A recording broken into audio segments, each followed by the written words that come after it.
Muy buenos días. Les damos la más cordial bienvenida a la segunda cápsula educativa en el contexto de la campaña de invierno 2024, estrategia cuya coordinación se realiza por profesionales de diversos equipos de la División de Gestión de la Red Asistencial, de la División de Atención Primaria y de la División de Prevención y Control de Enfermedades. Mi nombre es Loreto Fuente Alba, soy parte del equipo de la Oficina de Infancia de la DIPRESE, y en esta instancia también me acompañará moderando Patricia Contreras, quien es jefa del Departamento de Enfermedades Transmisibles de la DIPRESE. La temática a abordar hoy es oxigenoterapia por CENAF y ventilación mecánica en lactantes, consideraciones hospitalarias y prehospitalarias, y será presentada por la doctora Paula Ortiz, quien es intensivista pediátrica del Hospital Roberto del Río. Algunos recordatorios antes de partir. Las charlas son en modo seminario, lo que implica que no pueden abrir sus micrófonos, pueden realizar todas sus consultas a través del chat y se van a realizar a la expositora al finalizar la presentación, siempre dependiendo de la cantidad de preguntas, porque puede pasar que sean muchas y las tratemos de agrupar, eh, pero vamos a intentar de realizar todas las consultas. Dependiendo de la cantidad de asistentes, la charla va a estar disponible a través del canal de Salud Digital en YouTube. Mientras tanto, les podemos comentar que la charla del pasado 7 de marzo ya se encuentra disponible y también se las vamos a compartir a través del chat. Además, un registro de asistencia que también les vamos a compartir el link de un formulario. Dejo entonces con ustedes a la doctora Paula Ortiz. Hola, buenos días. Soy la doctora Paula Ortiz, como recientemente me presentó. Yo les voy a hablar de la mañana de oxigenoterapia por naricera de alto flujo y algunos tópicos de ventilación mecánica. ¿Por qué vamos a hablar de esto? Preparándonos para lo que viene en campaña de invierno. Sabemos que la bronquiolitis es una enfermedad respiratoria aguda del tracto respiratorio inferior muy frecuente en la edad pediátrica. Es la principal causa de hospitalización en lactantes y se asocia a una mortalidad de un 2%. En los últimos años, después de la pandemia, se ha visto un aumento del ingreso a las unidades de paciente crítico, por pacientes más graves. Actualmente, los pilares de tratamiento se basan en manejo adecuado de fluidos y un soporte respiratorio. Existen varias guías que han analizado la evidencia en forma sustanciosa. Existen guías de manejo de bronquiolitis, las guías de Inglaterra, las guías de la Academia Americana de Pediatría, donde cada vez nos vamos alejando de los tratamientos que usamos habitualmente o que intentamos utilizar en nuestros pacientes con bronquiolitis, salbutamol, corticoides y antibióticos. Tenemos que dejar un poco de sobretratar y tenemos que tratar de hacer lo que tiene evidencia para la mejoría de nuestros pacientes. Por ello surge la utilización de la naricera de alto flujo como apoyo respiratorio al paciente que cursa con una bronquiolitis de moderada a grave. ¿Cómo funciona este dispositivo? Es un dispositivo de flujo, de alto flujo, que aumenta el volumen de aire y de oxígeno en las vías respiratorias altas. Este alto flujo es tolerado gracias a que está humidificado y calefaccionado, lo cual se hace tolerable para el paciente. Se coloca este dispositivo por unas nariceras que se ponen, ojalá que esta naricera no ocupe más del 50% del orificio nasal del paciente para su comodidad y evitar lesiones asociadas a estos dispositivos. ¿Cómo funciona? Lo que hace este alto flujo de aire es que disminuye el espacio muerto anatómico de la vía aérea alta. Mientras yo más volumen de espacio muerto tengo, voy a disminuir la ventilación alveolar, por lo tanto va a aumentar la concentración o va a disminuir el barrido del CO2. Por lo tanto, este flujo de aire, por un lado, genera un lavado del CO2 y además permite administrar fracciones inspiratorias de oxígeno mucho más altas que los otros dispositivos que habitualmente conocemos de oxigenoterapia. Por ello, provoca una menor dilución del oxígeno administrado combinado con el ambiente. Y se sabe en varios estudios que también tiene un efecto de presión positiva en vía aérea, pero no es cuantificable y todo va a depender de qué tan abierta tenga la boca el paciente, qué tanta fuga de flujo se pierda a través de la boca. ¿Ya? Se han hecho estudios que han medido la presión esofágica y de acuerdo al aumento del flujo se va viendo un aumento de la presión esofágica. pero no es titulable. Yo no puedo titular la presión que generó en la vía aérea, solo puedo titular el flujo de gas que administra el paciente. Además, ya que es humidificado y calefaccionado, mejora el transporte mucociliar a nivel de las vías aéreas que están inflamadas. ¿Qué es lo que ocurre en la práctica? Lo que ocurre es que nosotros habitualmente con los sistemas de bajo flujo no tomamos todo el flujo inspiratorio del paciente, no lo abarcamos, no lo completamos. Entonces el paciente tiene una mezcla de gases entre lo que nosotros le estamos ofreciendo por la naricera más lo que toma del ambiente, que está al 21%. Aquí con las nariceras de alto flujo yo le ofrezco un flujo pico mucho más alto, por lo tanto sobrepaso y el paciente mezcla menos con el aire ambiental, por lo tanto las concentraciones de oxígeno que llegan a nivel del alveolo son mucho más altas. ¿Qué dispositivos tenemos para administrar o proveer ventilación de oxigenoterapia de alto flujo? Existen los mezcladores de aire y oxígeno que se pueden hacer con flujómetros independientes, una especie de forma artesanal, que están conectados a una base calefactor o humidificador. Y existen otras marcas comerciales que hacen el mismo sistema, que es el OptiFlow, el Vapotherm o el ComfortFlow, ¿ya? También existe el sistema de turbina con humidificador, que no requiere una fuente de aire, solo de oxígeno, como el Ergo 2. O también, ahora casi la mayoría de los ventiladores pesados o convencionales pueden proveer terapia de alto flujo, como el Hamilton, el Evita o el Evita B300, ¿ya? Casi todos los han ido incorporando. Obviamente que estos dispositivos o ventiladores convencionales no son dispositivos para transitar en unidades de menor complejidad que no sean una unidad de cuidados críticos. Yo debo seleccionar las cánulas que me permiten el flujo que yo quiero alcanzar en el paciente, ¿ya? Y están estandarizadas de acuerdo al peso, ¿ya? Por ejemplo, si es un paciente neonatal que pesa hasta máximo 8 kilos, me va a permitir un flujo máximo de 8 litros por minuto, ¿ya? Y así tengo que elegir, de acuerdo al flujo que yo voy a programar para mi paciente, el tipo de cánula nasal que voy a instalar. ¿Cómo iniciar esta terapia? Idealmente hay que partir con flujos bajos y evaluar la tolerancia. Puede ser que el paciente se incomode bastante con este sobreflujo al cual no está habituado. Por lo tanto, se recomienda partir de menos a más e ir aumentando en pocos minutos de acuerdo a la tolerancia del paciente. Según el peso, se pueden administrar entre 1 y 2 litros por kilo minuto, y en lactantes pequeños se recomienda no sobrepasar los 15 litros por minuto, ¿ya? La FiO2 se parte en 50 y 60% para tener un objetivo de saturometría entre 93 y 97.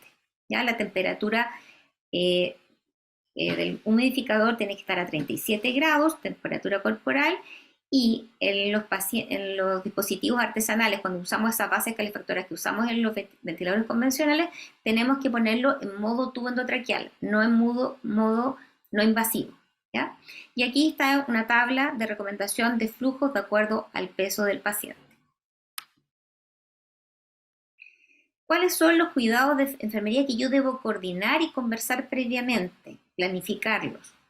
Idealmente, instalar una sonda nasogástrica antes de instalar el dispositivo de oxígeno de alto flujo. Algunos de los lactantes pueden seguir tomando pecho materno, pero la mayoría va a requerir un complemento de alimentación a través de la sonda, que eso debe iniciarse precozmente. Se recomienda aspirar la sonda nasogástrica antes de alimentar, porque si el paciente llora y tiene disponible este alto flujo de gas, puede llenar rápidamente la cámara gástrica y eso entorpecer su estado ventilatorio y también puede presentar vómitos.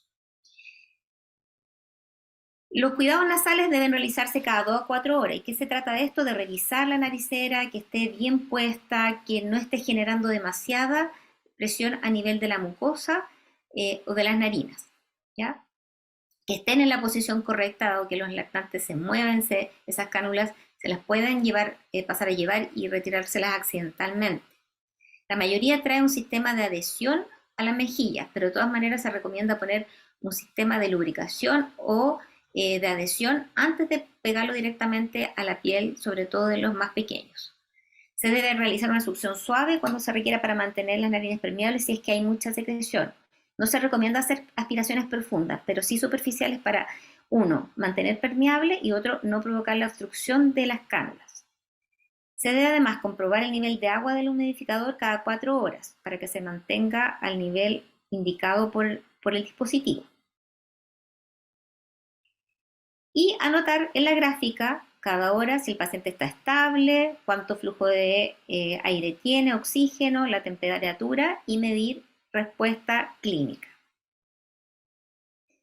¿Cómo evalúo la respuesta a este tipo de terapia? Existen distintas puntuaciones de estado de gravedad de los pacientes. Se recomienda la escala de Wood, como salía en la tabla anterior, pero nosotros habitualmente lo que utilizamos el score de tal modificado, ¿ya? En que podemos clasificar nuestro paciente en una dificultad respiratoria leve, moderada o severa, ¿ya? Aquí, si yo no he puesto oxígeno, puedo valorar si es que presenta cianosis o no, o si ya estoy aplicando oxigenación, los niveles de saturametría que debo vigilar. Así, yo puedo evaluar, la única forma que yo tengo de evaluar en forma más objetiva mi respuesta al tratamiento. ¿A qué pacientes voy a conectar a SINAF?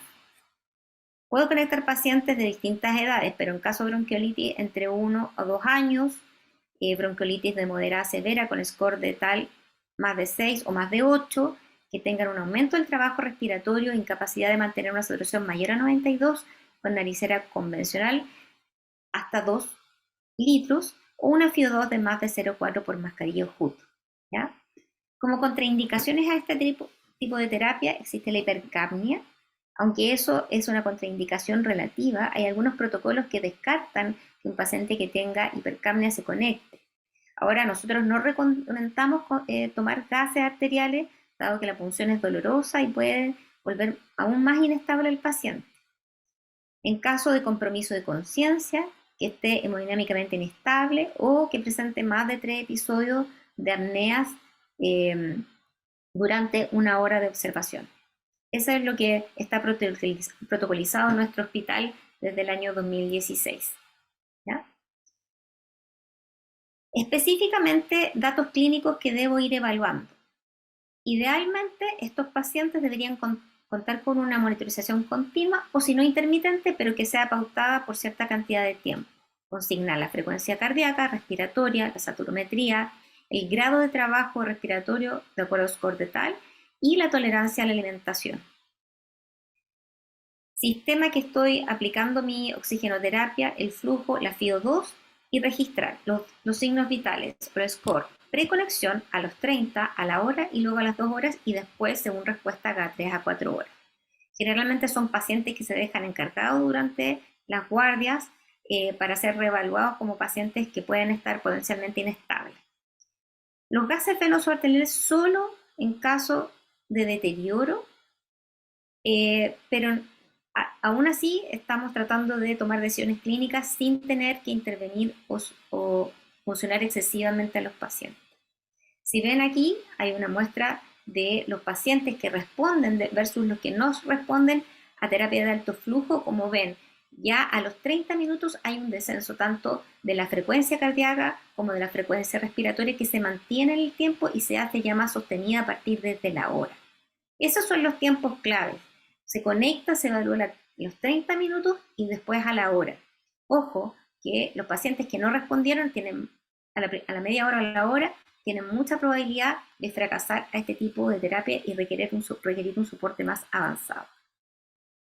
Por lo tanto, ¿cómo evalúo yo que esta respuesta es exitosa? Ya dijimos, 30 minutos a 1 hora, cuando hay una disminución de la frecuencia cardíaca y respiratoria, ojalá mayor de un 10% del previo conexión, que la saturometría sea mayor de 93 con un flujo que no sobrepase los 2 litros por kilo minuto, que el score de tal tenga menor puntuación en el trabajo respiratorio y que ojalá la FiO2 que estoy otorgando se haya podido bajar a menos de 40%.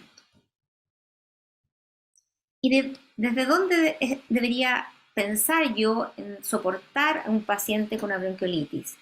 Desde la urgencia, desde la sala de pediatría, ya existe bastante evidencia desde que se debería partir desde la urgencia, dado que estos pacientes llegan en periodos epidémicos donde no tenemos tanta disponibilidad de cama y a veces pasan muchas horas inestables, pudiendo poder adelantar con este tipo de soporte, por lo menos al tránsito hacia una unidad que le pueda brindar más monitorización o soporte respiratorio. ¿Ya? Nuestro protocolo partió trabajando primero en sala de pediatría y desde ahí se extendió a la urgencia y actualmente se están conectando precozmente en la urgencia. ¿Ya? Esto disminuye los números de ingreso a UCI, el número de requerimientos de ventilación mecánica invasiva. Bien, y una vez que el paciente empieza a mejorar, ¿cuándo decido retirar? Porque también tenemos el problema de que los pacientes se van quedando como medio estacionarios en la evolución, pero tenemos que tomar decisiones minuto a minuto. Si el paciente ya está estable, mejoró su trabajo respiratorio o satura más de 93%, empezar primero por bajar el oxígeno a menos de 0,4 y luego bajar el flujo. ¿Ya? ¿Cuándo ya lo puedo suspender y pasar a una naricera común? Cuando tiene un score de tal menos de 5, cuando el flujo de la naricera de alto flujo es de menos de 4 litros por minuto, una FiO2 de menos de 0,3. Lo puedo probar. Siempre cuando uno prueba, saca un dispositivo avanzado de soporte respiratorio, uno tiene que evaluar la respuesta, así como lo instaló, cuando lo retira. Porque puede ser que el paciente empeore y requiera volver a instalarse. ¿Cuáles son las complicaciones asociadas al uso de naricera de alto flujo? Afortunadamente son muy poco frecuentes, entre ellas aumento de la secreción nasal, erosiones nasales por el apoyo o por no elegir la cánula adecuada para el tamaño del paciente, distensión abdominal por este flujo que está libre ahí en la faringe, el paciente si llora mucho puede rápidamente tragarlo, puede tener un barotrauma, un neumotórax, pero eso no está tan claro porque a veces se relaciona más bien a que el paciente está muy grave, hace mucho trabajo respiratorio y su pulmón que está inflamado está sometido a una presión diferencial muy alta a nivel pulmonar, transpulmonar. Así que por eso no está tan relacionado al uso de la SINAP, pero sí se ha reportado.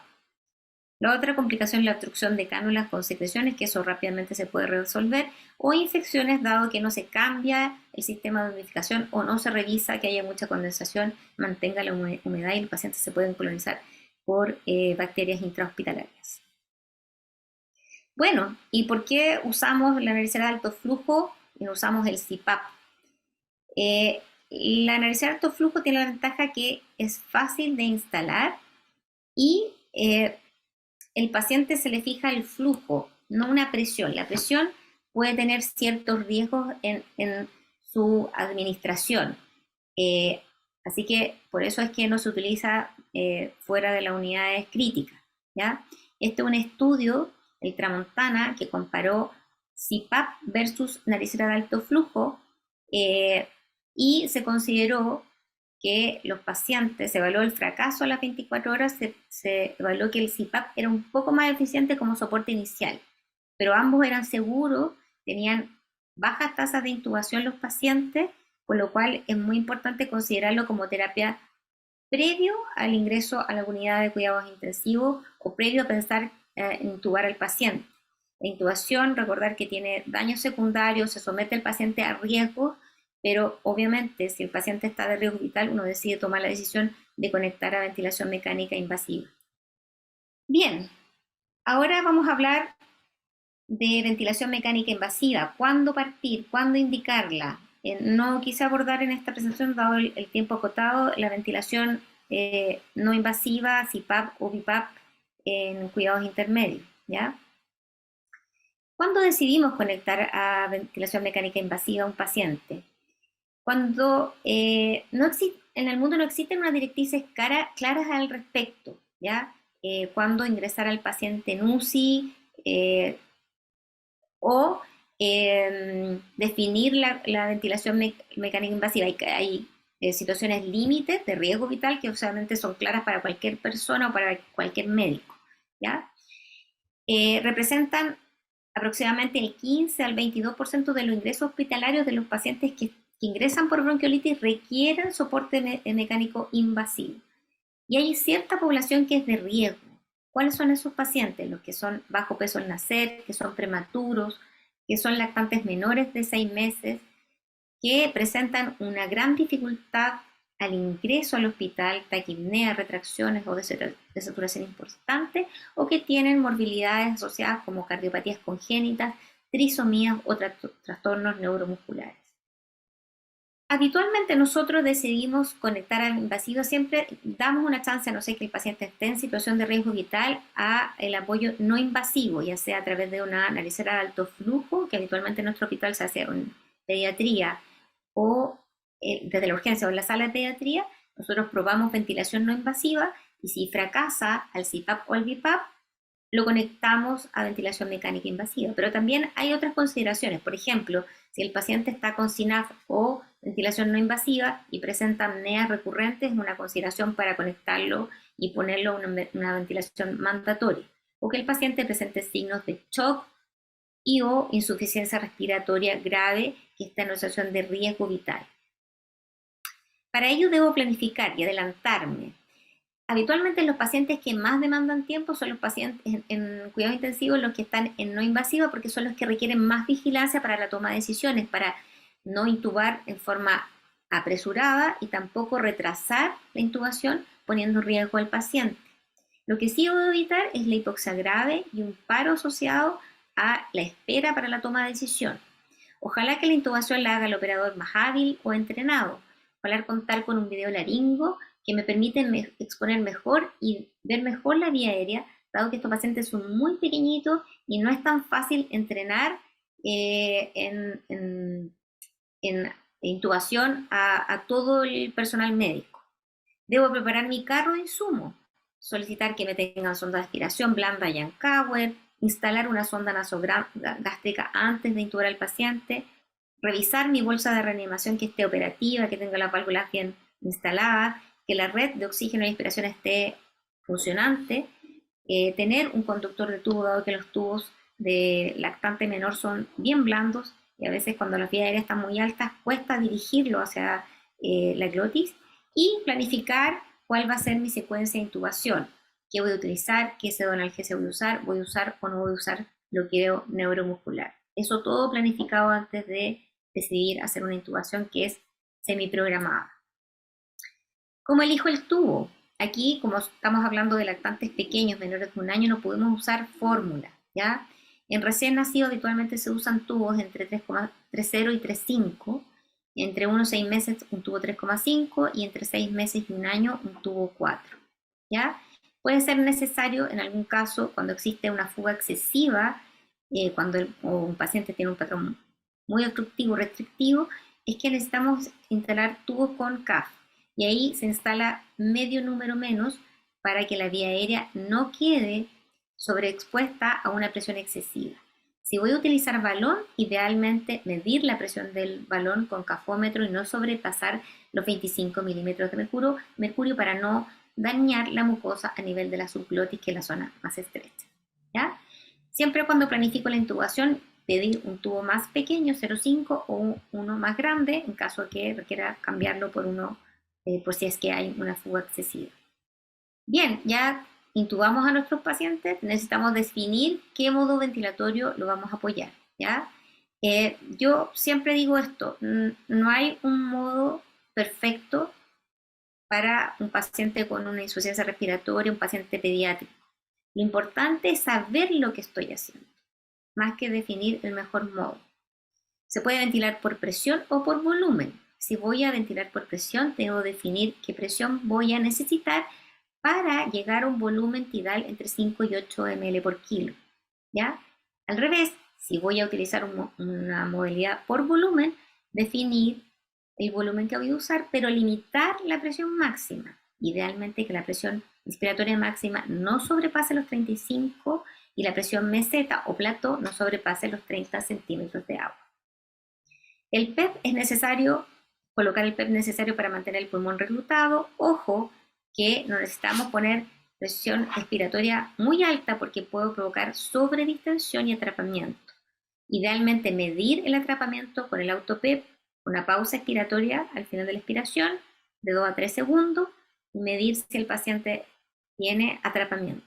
O una forma más grosera, mirando la radiografía si es que hay zonas de sobredistensión. La frecuencia respiratoria se fija aproximadamente le corresponde por la edad, pero sí debo vigilar la curva expiratoria que llegue a flujo cero, ¿ya? Porque si no alcanza a llegar al cero antes de comenzar la siguiente repetición, ese paciente va a atrapar y voy a empeorar su condición, ¿ya? El tiempo inspiratorio en relación 1 a 2 para partir, pero después habrá que ajustarlo si el paciente presenta un patrón restrictivo inspiratorio o expiratorio, ¿ya? Si es restrictivo inspiratorio, puede requerir tiempos inspiratorios más largos. Ojalá que la diferencial de presión, la presión meseta menos el PEP total, sea menos de 15, para someter a este pulmón a menos strain. Con respecto a la sedación, idealmente utilizar infusiones continuas. Considerar analgesia no sedativa como paracetamol en el caso de lactantes pequeños. Nosotros recomendamos rotación cada 48-72 horas y utilizar protocolos de nivel de sedación, de vigilancia y de titulación respuesta ante episodios de despertares inesperados. No utilizar en benzodiazepinas en recién nacidos. Hay muchos reportes de que las benzodiazepinas son dañinas para el desarrollo neuronal cerebral, ¿ya? En casos graves o hipoxia severa, considerar bloqueo neuromuscular, así también como en los pacientes que tienen escape aéreo, ¿ya? Para evitar las asincronías y que el escape aéreo empeore.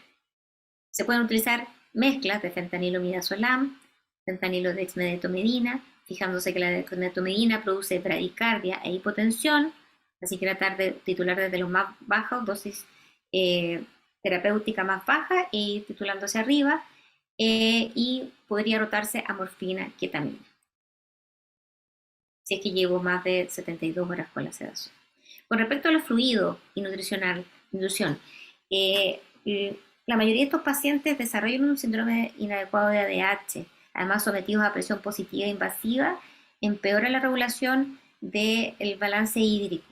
Por lo tanto, hay que restringir estos pacientes y ojalá que entre todos los volúmenes, incluido tratamiento, líneas, catéter, etc., no reciban más allá de 80 cc por kilo día. Con fluidos isotónicos, considerar el aporte de glucosa en menores de 6 meses, control de hemoglucotés cada 4 o 6 horas, sobre todo en la fase inicial que están inestables. Ideal que los aportes sean por vía enteral y precoz, una vez estabilizado el paciente, o sea, dentro de las primeras 24 horas. Y hacer balances estrictos considerando las pérdidas insensibles que tiene el paciente para evitar la sobrecarga hídrica. Eso hay que ser enfático en manejarlo muy precozmente. Con respecto al acceso vascular, evitar al paciente que sufra una multipunción, porque esto le provoca dolor, es una puerta de entrada para microorganismos intrahospitalarios y vamos a generar un agotamiento vascular. Idealmente, si es un operador no hábil, recomiendo que se pueda instalar un catéter femoral, es seguro y ojalá que sea ecoguiado. O en su defecto, instalar un yugular alto pero alejado de la cúpula de los pulmones para no provocar un neumotórax, ¿ya? Últimamente se está usando mucho la instalación del catéter supraclavio, pero si el paciente tiene mucha hiperinsuflación, hemos tenido casos en que se ha provocado un neumotórax por función accidental del pulmón. Línea arterial, no idealmente en menos de 3 meses por el riesgo de isquemia, y en caso de que lo instalemos porque no queramos quedarnos solamente que el paciente tiene una falla hipóxica severa y no nos podemos quedar con la saturometría, que es una buena correlación con los gases arteriales, vigilar muy estrictamente la perfusión distal y ojalá instalar la línea donde exista circulación colateral.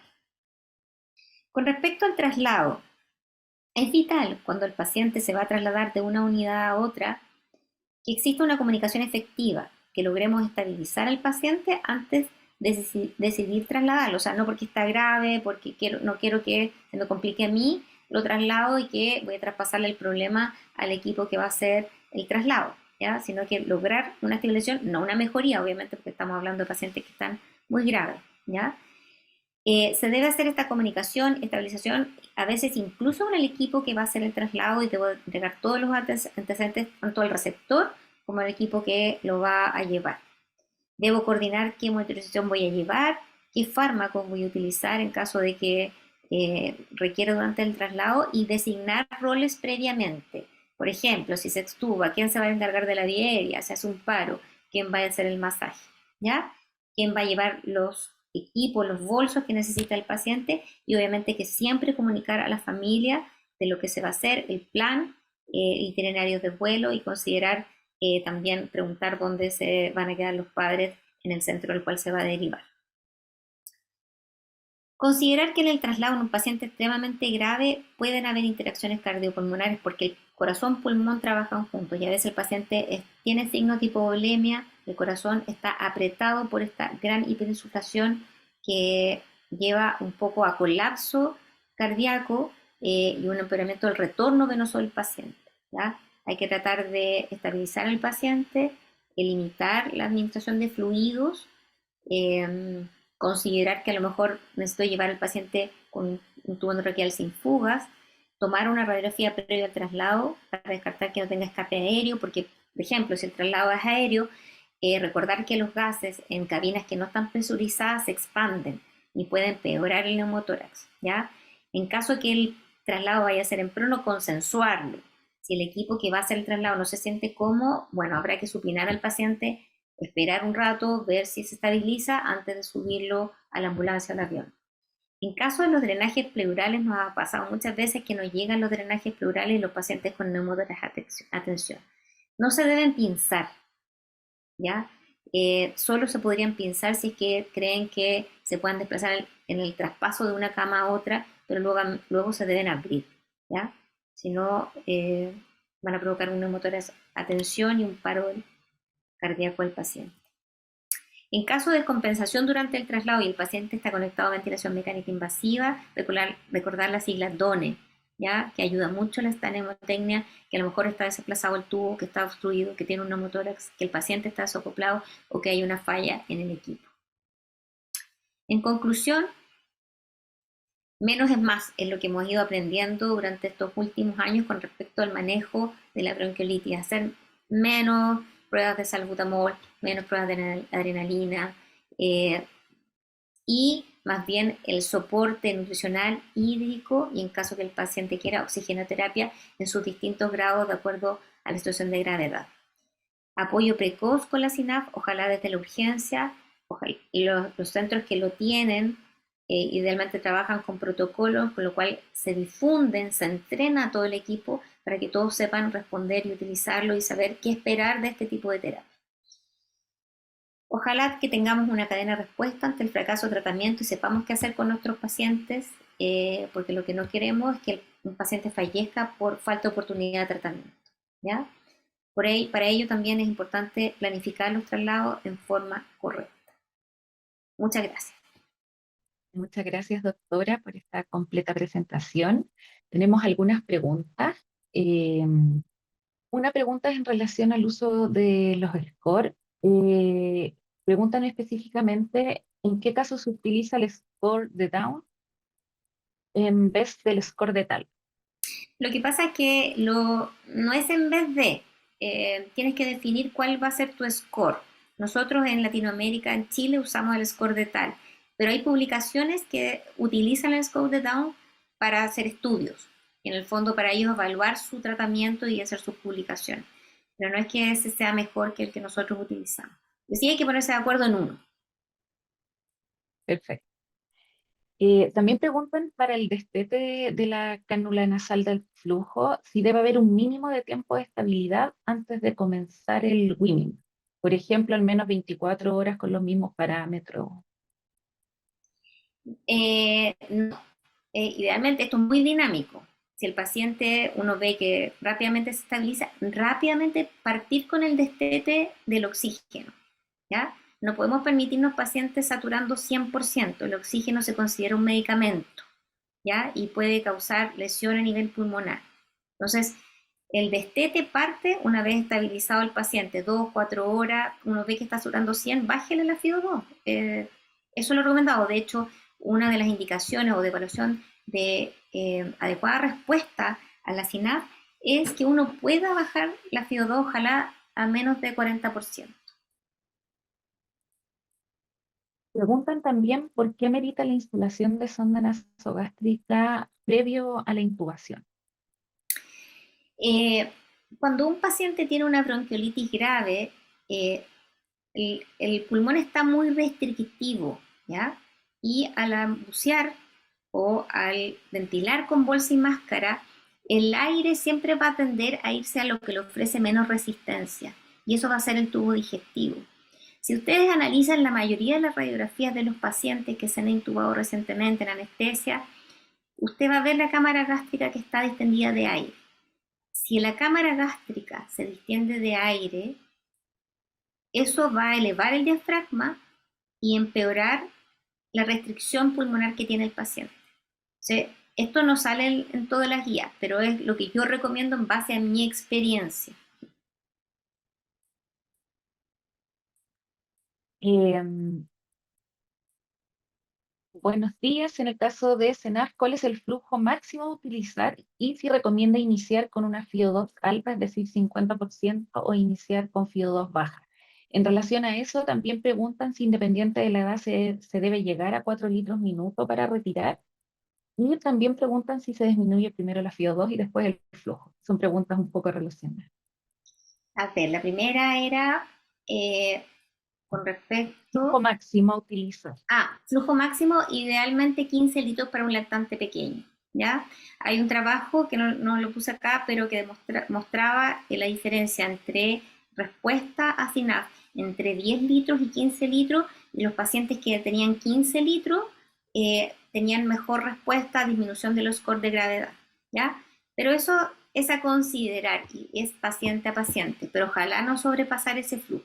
¿Ya? El lactante es pequeño, estamos hablando de bobitas de bronquiolitis menores de un año. ¿Ya? Sí. La otra También, pregunta, si se recomendaba iniciar con una FIO2 alta, es sí, decir, 50%. como decía ahí en la guía, recomendamos partir con 50 o 60% de FiO2 y después titular a la baja, si el paciente logra saturar. Acuérdense que la recomendación es que sature entre 93 y 97. Si satura más de 97, hay que bajar. Eso tenemos que aprender a hacer conciencia, porque estamos todos felices que satura 100, pero capaz que con esos 100, porque el saturómetro no marca más, tiene una PO2 de 200, ¿ya? No necesitamos que tenga una PO2 de 200 el paciente. Así que si satura 100, bajar. Sí, en relación con eso, solo una pregunta complementaria. ¿Qué otros parámetros también, además de la saturación, tienen que estar mirando en el fondo para tomar la decisión de la CENAF o intubar? Porque muchas veces la saturación tiene un valor aceptable a costa de una frecuencia cardíaca alta o una frecuencia respiratoria alta. Entonces, eh, ¿qué Claro, si el recomiendas paciente, que, además de la saturación?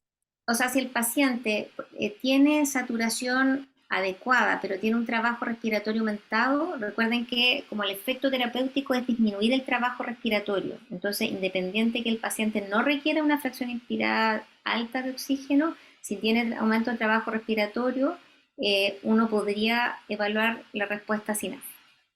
Así que no solamente es para los pacientes que requieren alto oxígeno, sino que tienen el trabajo respiratorio aumentado. Las otras preguntas eran si independiente de la edad se debe llegar a 4 litros minuto para retirar. Eh, No, a veces hacemos destetes más rápido, o sea, en cosa de minutos le bajan, por ejemplo, no sé, un paciente más grande que está con 20 litros, le bajamos a 10, vemos que mantiene su mecánica respiratoria bien, su va bien, bajamos al tiro de 10 a naricera. Incluso hay pacientes que ni siquiera requieren oxígeno adicional, o sea, de la naricera a nada, ¿ya? Muchas gracias. Em, la otra. Refieren también que los sapos, los SAR, solo tienen midazolam y diazepam. ¿Y qué recomienda en relación a las dosis para niños y niñas menores de un año? Uf, sí, solo tienen midazolam o diazepam. Idealmente midazolam que tiene un efecto más corto. El diazepam es un fármaco que tiene una vida media más larga. Así que si es que solo tienen, porque idealmente la intubación es un proceso doloroso. Idealmente deberían contar y a lo mejor deberían trabajar con su farmacia del SAPU para poder incorporar algún fármaco que no genere dolor, que pueda mitigar el dolor. Midazolam habitualmente usamos dosis de 0,1 a 0,2 miligramos por kilo para la inducción para intubar, ¿ya?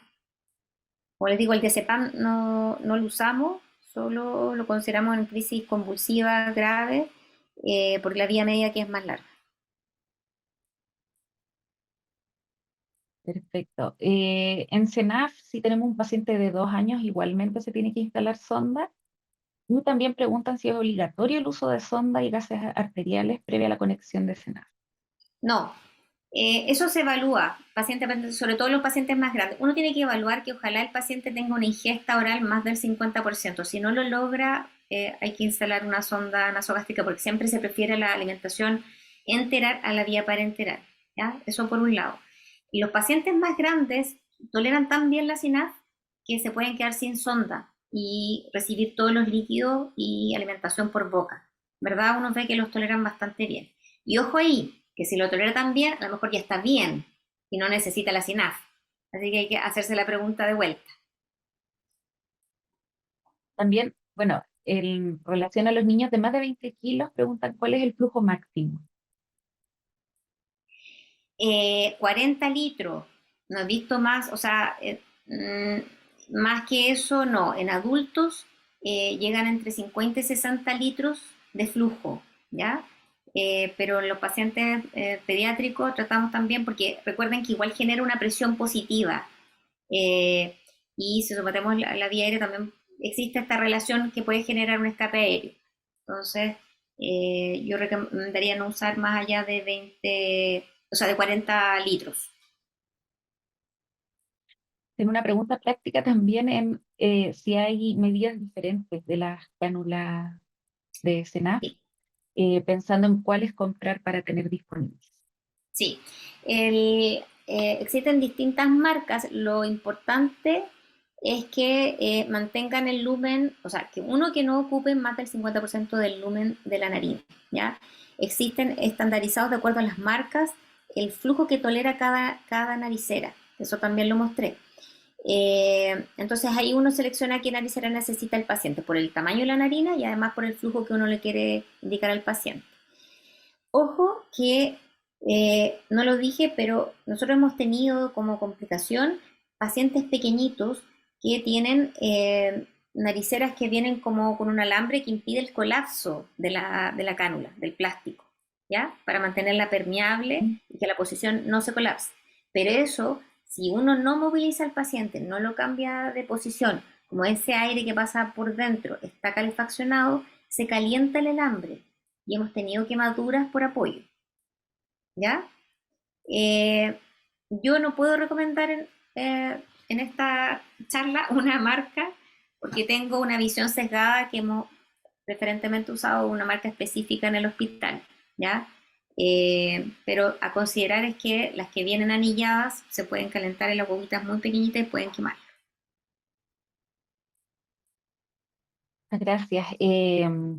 También que la habíamos hecho un poco antes, pero que algunas personas solicitan gases venosos antes de la conexión a CENAF para vinificar que no tenga Sí, hipercarbia.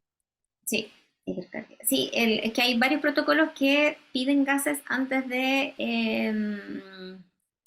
conectar como criterio para decidir si es candidato o no, porque los que tienen hipercapnia, más de 55, los protocolos son más de 60, que no es candidato a.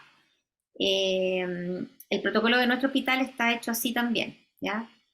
Yo creo que, y un poco lo he conversado con los colegas, de tratar de sacar eso de la ecuación, porque un poco yo soy antipunciones, antipunciones de pacientes, ¿ya? Me urge mucho el capital venoso, la punción dolorosa, entonces yo digo, yo voy a tomar la decisión por criterios clínicos, no por gases. Entonces, claro, si alguien cuenta en su centro con un medidor de CO2 transcutáneo sería ideal, pero no está disponible en muy pocas partes. Eso evitaría una punción. Pero a mi criterio, no es criterio de todas las guías, yo considero que no es necesario pinchar al paciente para descartar los que tienen el CO2 un poco alto. Porque el paciente que tiene CO2 alto tiene clínica, es un paciente que no está bien, que se ve agotado, que ya está haciendo pausa, que probablemente ha orinado poco, que está comprometido con conciencia. Todos esos son como los signos clínicos de una CO2 elevada. O sea, a mí a eso la clínica me da más información que un gas. Sí, en relación con eso, quisiera consultarle a los niños y niñas mayores de 3 meses que tengo que trasladar intubado. ¿Necesito tener una línea arterial? No, tampoco. ¿Ya? Lo que podemos hacer es tomar, si es que tiene un catéter venoso central, nosotros podemos tomar gases venosos y si el paciente no está en estado de shock, consideramos la CO2 del gas venoso más o menos equivalente en 5 puntos menos en los gases arteriales. O sea, inferimos los gases arteriales. Y lo otro es que nos fijamos como para medir la oxigenación en dos cosas. La saturometría, que es súper buena correlación con los gases. De hecho, la SAFI, que es la saturación partida por la FiO2, se equipara a la PAFI, que le gusta medir mucho a los intensivistas de adultos, para considerar el estado como de gravedad del distrés respiratorio. Es un muy buen elemento para considerarlo como medible en el tiempo. Eh, por lo tanto, considero que si el paciente no lo funcionaron, no es exigible, no es exigible. Como siempre, cuidar al paciente. O sea, no por darle el gusto al médico que está al otro lado, voy a someter al paciente a múltiples funciones. Si hay alguien que es hábil, una enfermera que está en el turno que es hábil y que puede tomar rápidamente unos gases arteriales, una mariposa o fina, bien, aporta. Pero si no, vamos a provocar que el paciente llegue en muy malas condiciones de accesos vasculares al centro que va a recibirlo. Perfecto. También preguntan por el uso de hidrato de cloral en relación con un paciente que no tenga un buen confort mientras está conectado. Lo usamos bastante en Chile, no es un fármaco que se usa a nivel internacional, no está en ninguna guía, pero en Chile lo usamos bastante. Ojo que tiene metabolismo hepático y se puede acumular en pacientes que tengan falla hepática. Lo usamos bastante nosotros en nuestra unidad de cuidados intensivos y en otras también, yo sé que también lo usan tan dentro de sus guías o protocolos de sedación. La dosis es de 20 a 50 miligramos por kilo dosis y se puede repetir cada 6 horas. Uno lo podría cortar a cada 4 si un paciente está muy tolerante, pero ojo que también bloquea prolonga el QT, así que hay que tener ojo también. Gracias. En la atención prehospitalaria y al valorar una bronquiolitis, el manejo con salbutamol en paz, nebulizaciones o uso de corticoides que recomienda antes de la entrega del paciente a la urgencia. Es que gran tema, porque eso es lo que comentaba yo, menos es más. Por tantos años hemos hecho esto del salbutamol. En los únicos pacientes que podrían ser susceptibles a evaluar una respuesta serían los pacientes que tienen antecedentes de asma o atopia, ¿ya? De hecho, eso es a eso queremos llegar nosotros, son los pacientes que le llamamos API positivo, que tienen antecedentes personales o familiares de atopia. Se podría evaluar una respuesta terapéutica, pero eso es administrarlo y evaluar si el paciente mejoró. Y si no, no mantener. Y en los pacientes que tienen bronquiolitis asociado a influenza, podría tener un rol ahí y ser útil. Pero siempre todos los fármacos hay que probar si responde o no. Y no quedarse con la subjetividad, porque eso es lo que pasa, como que no, que le hizo bien y se mantiene la terapia. Se gasta mucho dinero, se invierte mucho dinero en fármacos que no tienen utilidad clínica. Y ya creo que a esta altura de la vida ya existe evidencia fuerte para un poco dejar esa práctica. Hay que atreverse de a poco, hay que llegar a consenso, no es fácil. A nosotros en el intensivo nos costó bastante, pero más o menos nos hemos ido adaptando. El mejor medicamento es el que no se usa, Sí. pero También es difícil, especialmente quizás en los equipos de urgencias generales que no se enfrentan siempre al paciente pediátrico. eh, Probablemente es más difícil dar ese salto. Y en relación a eso, en un servicio de urgencia, también preguntan cuánto tiempo debería estar un paciente en CENAR. En SINAF, no, que sea ¿Mm? transitorio, o sea, que sea un lugar de paso. Si un paciente que ya o sea, está suficientemente grave como para ir a alguna unidad, ya sea pediatría o cuidados intermedios, ¿ya? En el fondo es un tránsito mientras se le busca un lugar donde pueda estar y ser evaluado continuamente. Urgencia no es un buen lugar porque no existe el suficiente personal para la vigilancia, la monitorización. Se propone por este tema que existe esta crisis epidémica donde muchos pacientes en un tiempo corto consultan y no tenemos cama. Entonces, en ese sentido tiene la utilidad este tipo de terapia de alto flujo. Em, y la última pregunta eh, es cómo prevenir que llegue líquido al sistema de la cánula nasal. Ah, es que a veces tiene que ver con los flujos muy acelerados, pero principalmente con, bueno, todos los tubos plásticos de acuerdo a la diferencia de temperatura ambiente versus la temperatura que uno está entregando adentro del dispositivo, se tiende a condensar, ¿ya? Entonces, si yo tengo al paciente con el humidificador puesto a 37 grados y la temperatura ambiente es 14 grados, va a haber condensación, ¿ya? Y uno lo que podría hacer es poner la manguerita del flujo de aire y secar el dispositivo, ¿ya? Y lo otro que hay que fijarse, no sobrepasar la cantidad de agua que recomienda la base calefactora, ¿ya? O el herbo o el dispositivo que estén utilizando, ¿ya? Porque también, como es, los flujos son muy acelerados que se entregan al paciente, tienden a movilizar un poco de agua. A veces también en los desplazamientos, en los traslados, puede correr agua hacia las tubuladuras. Pero claro, tiene que ver, si hay condensación, tiene que ver con la temperatura ambiental. Muchas gracias. Tenemos preguntas, comentarios, también muchos agradecimientos para usted y felicitaciones por su excelente y clara presentación. Eh, pero vamos a dejar las preguntas hasta acá.